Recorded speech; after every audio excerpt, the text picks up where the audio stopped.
હવામાન વિભાગની આગાહી આગામી 7 દિવસ વાતાવરણ સૂકું રહેશે। ઉત્તર પૂર્વ પૂર્વના પવન ફૂંકાશે। આગામી 48 કલાક તાપમાન યથાવત રહેશે। 48 કલાક બાદ 2 થી 3 ડિગ્રી તાપમાન ઘટશે। આજે સૌથી ઠંડુ શહેર અમરેલી રહ્યું। અમરેલીનું લઘુત્તમ તાપમાન 12 ડિગ્રી નોંધાયું। અમદાવાદનું લઘુત્તમ તાપમાન 15 ડિગ્રી આસપાસ રહેવાની શક્યતા છે। હવામાન વિભાગે આગાહી કરી છે કે આગામી સમયમાં પણ વાતાવરણ સૂકું રહેશે। આગામી 7 દિવસ વાતાવરણ સૂકું રહેશે।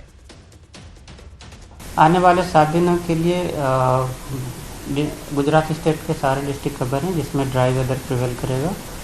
और मिनिमम टेम्परेचर की बात करेंगे तो आने वाले 48 आवर्स के लिए मिनिमम टेम्परेचर 9 लाख चेंज में रहेगा। उसके बाद 2 से 3 डिग्री की गिरावट का पूर्वानुमान है।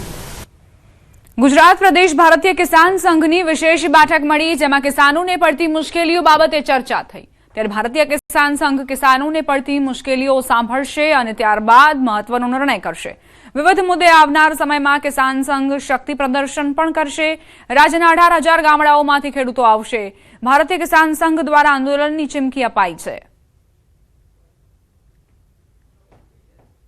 જે ખેડૂતોએ જે અહીંયા જે પ્રશ્નો રજૂ કર્યા એ પ્રશ્નો અમે સરકાર સમક્ષ રજૂ કરતા હોઈએ છીએ।